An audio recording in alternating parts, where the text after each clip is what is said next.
power of the sea is awesome. Its large waves have 3 tons of pressure per square foot. A wave 10 feet high and 1 mile wide has more than 300 million pounds of power, a force equal to an atom bomb.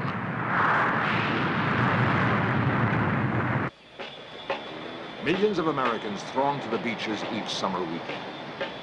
All of us assume we are safe from tidal waves. Our sense of security can suddenly be shattered. This happened in the Kuril Islands north of Japan in 1969, as seen in this extraordinary film of the actual tidal wave.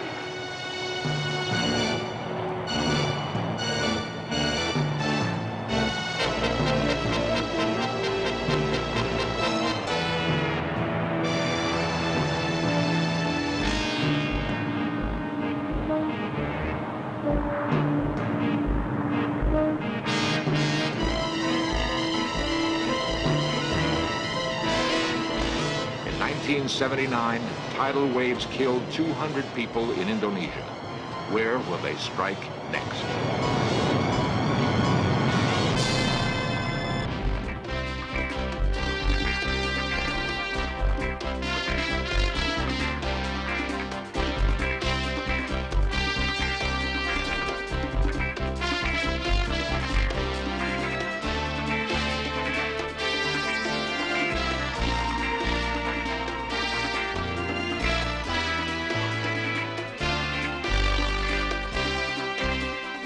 This series presents information based in part on theory and conjecture.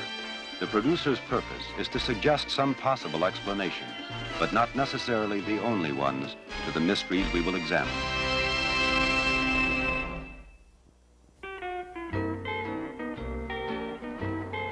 Hilo, Hawaii, a peaceful coastal town located in the middle of the Pacific Ocean. Few places in the United States are as blessed with the combination of sun, sea, and beautiful weather as Hilo, Hawaii. At the same time, few places are as constantly threatened. On April Fool's Day 1946, a tremendous tidal wave took the residents of Hilo by surprise.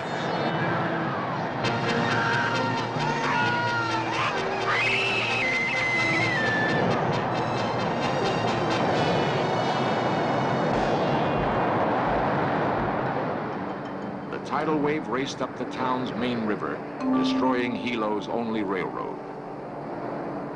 These photographs show a man on the dock being swept to his death by the giant wave. Seconds later, he is gone. More than 170 people were killed. Hilo was left a water-soaked ghost town, still vulnerable to another tidal wave attack at any time. Nothing makes us feel as helpless as facing natural disasters. We're frightened by the prospect of feeling an earthquake or being caught in a tornado, a thunderstorm, or a fire. None of them strikes with the suddenness and savagery of the so-called tsunami, the Japanese word for tidal wave. They are born miles below the surface, underneath the seemingly tranquil ocean floor. Strong underwater disturbances, such as a volcanic eruption, may generate a tsunami.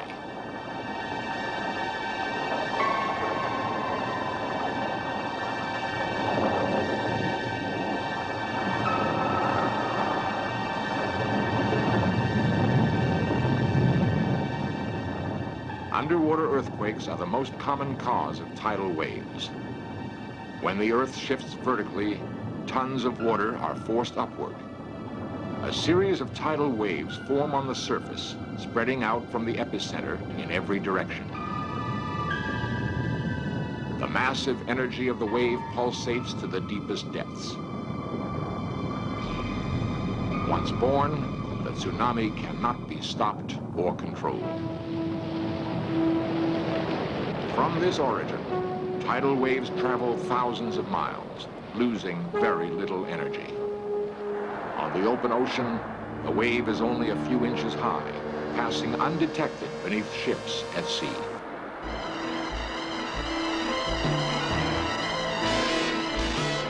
races across the ocean at speeds in excess of 500 miles per hour. Each wave more than 100 miles long. As the tsunami enters shallow water, it suddenly slows down. The forward energy can rise up hundreds of feet, forming a terrifying wall of water.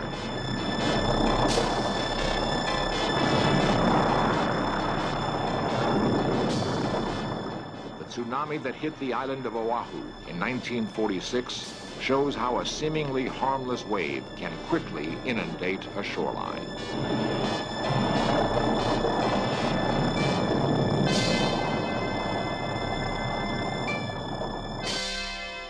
The Pacific Tsunami Warning Center was established in Honolulu to predict where tidal waves will strike. Seismographs monitor the Pacific for earthquakes which can generate tsunamis. The Warning Center is in constant touch with tide stations throughout the Pacific. These stations measure changes in the water level, indicating a tidal wave's exact location and direction. Once its location is known, the wave's estimated time of arrival to any area can be calculated. A warning can then be issued. These procedures were in full operation at the Warning Center on May 22nd, 1960. In Search Of will recreate the events of this day, a day the residents of Hilo will never forget. 9:38 a.m. 7,000 miles away, a tremendous earthquake shatters the coast of Chile.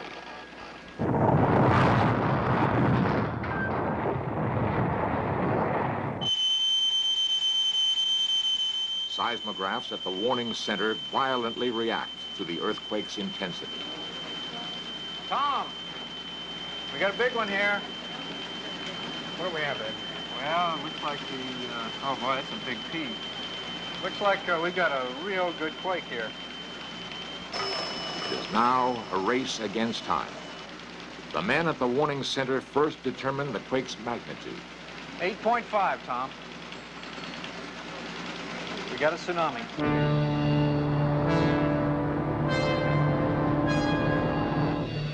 Throughout the morning, the residents of Hilo, Hawaii go about their usual business, as yet unaware of the sequence of events taking place. 10:27 a.m. Tide information is requested from Valparaiso, Chile, the closest tide station to the epicenter. From Chile, it will take the wave 15 hours to reach the Hawaiian Islands. 12:18 p.m. The first tide report comes in from Chile. Here's Valparaiso reporting unusual wave activity. Yeah, we've got a good wave here. We better give a Pacific-wide advisory. We do have a tsunami spreading across the Pacific.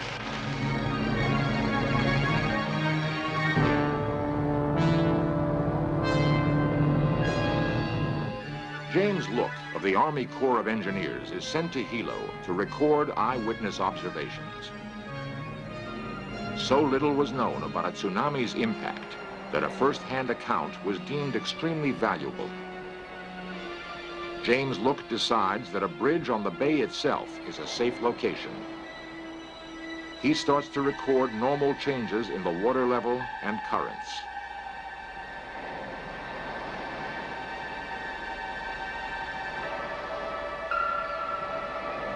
12:19 p.m. The decision is made to issue a preliminary bulletin to the Hawaiian Civil Defense. This is a seismic sea wave advisory bulletin. A severe earthquake has occurred in Chile. It is possible that damaging sea wave has been generated. We do not know at this time, but tide reports are expected late this afternoon. At 5 o'clock, the wave passes the halfway point to Hilo. It has been 14 years since the last major tsunami.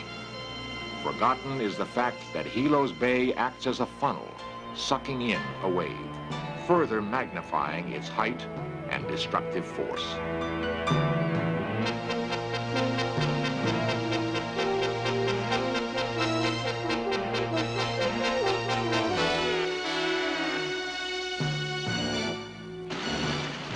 At 6:47 p.m., the general warning is issued to the public. Attention all stations. Attention all stations. This is the Pacific Tsunami Warning Center. This is a tsunami warning. A severe earthquake in Chile has generated a tsunami which is spreading over the Pacific Ocean.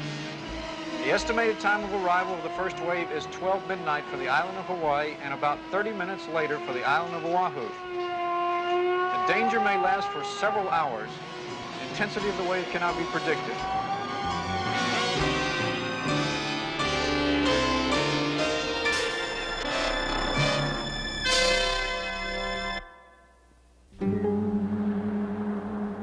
p.m., May 22nd, 1960. The tidal wave races toward the Hawaiian Islands. Tide stations closer to Hawaii begin reporting to the warning center. Getting some information from Tahiti. They're reporting unusual wave activity at 09 p.m. our time. Hilo is only 3 hours away. From his observation point on the bridge, James Look waits for the water to recede, the first sign of the tidal wave's approach. Hilo's fishermen know the sea. They rush towards open water, hoping to escape the wave's devastating impact. Shortly after midnight, a small wave enters the bay. It has been 15 hours since the earth shook in Chile.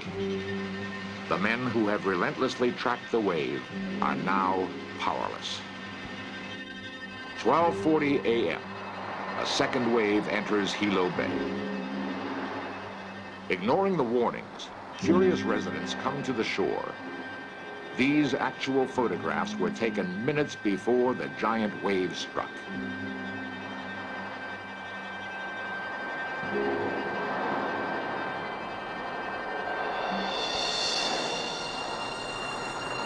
At 1 a.m., the water recedes, sucked into the approaching tidal wave.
Eight waves attacked Hilo. More than 250 homes and businesses were demolished, another 300 damaged. Loss of property amounted to more than $40 million.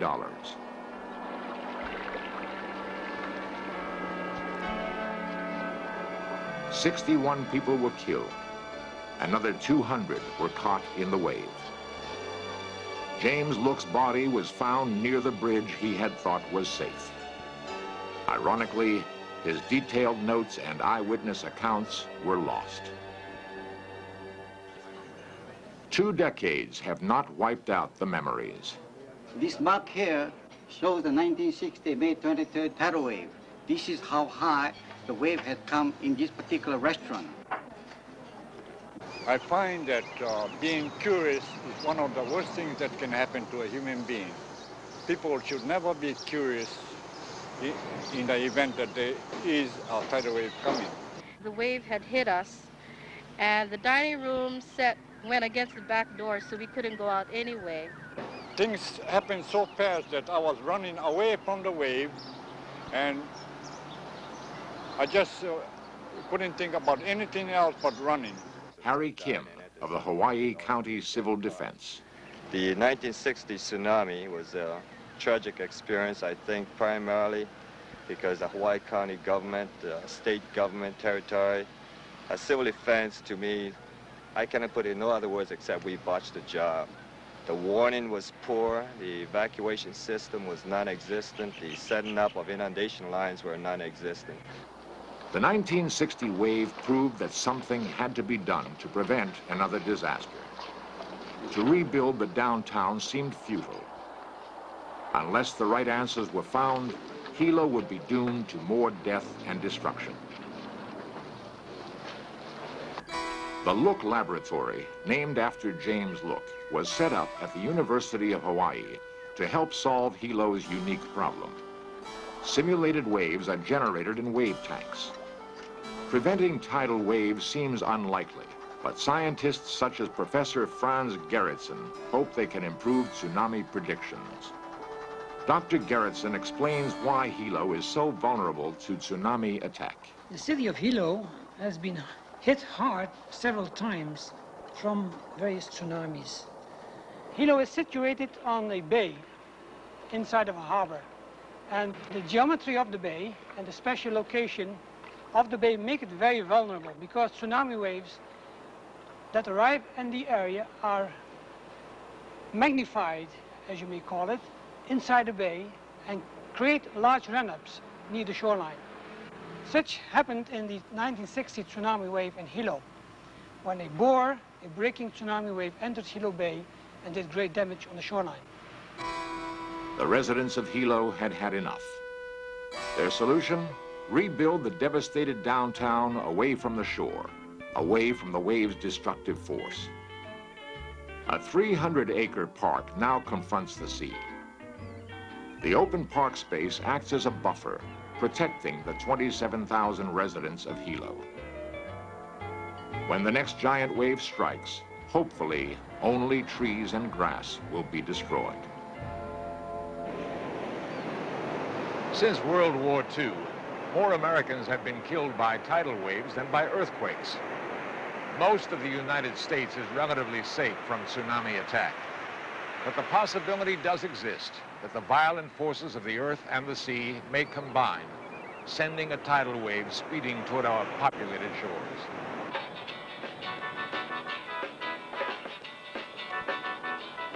"30 million Americans live on the West Coast, most never having experienced a tidal wave. People associate the West Coast with earthquakes, not tidal waves. What would happen if a tidal wave were racing towards Southern California? In Search Of simulates this possibility.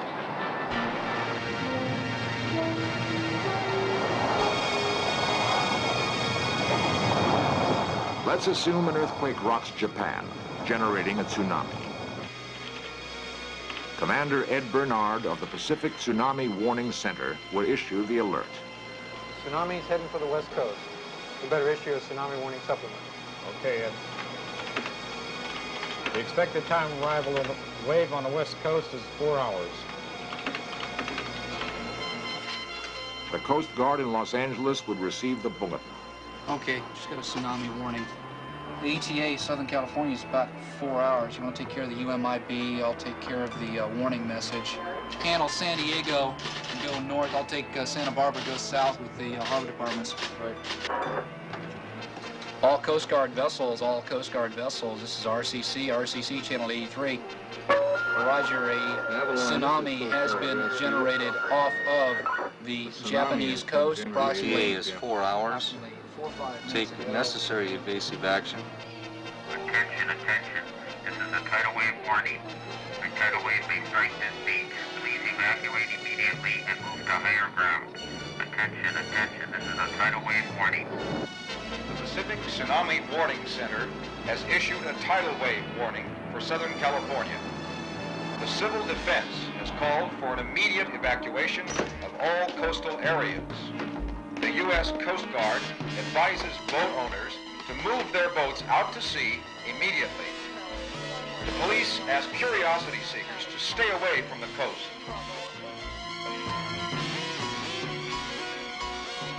Would Los Angeles be prepared? If an actual tidal wave was coming, would the warning be heeded? Experts agree it is not a question of whether another tidal wave will strike, but when.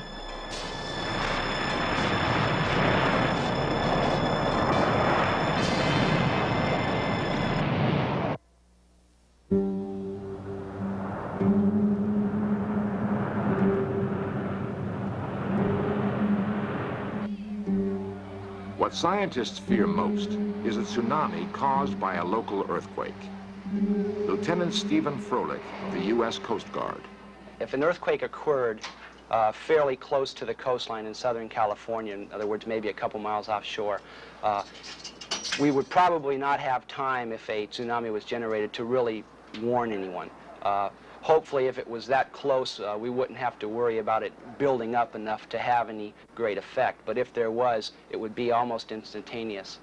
If a large earthquake occurred in Southern California, if you were on the beach, you felt the earth shaking strongly enough that you had to hold on to something to keep from falling down, that's nature's warning to you. We cannot possibly get a warning to you in 5 minutes, but you can save yourself by getting to higher ground.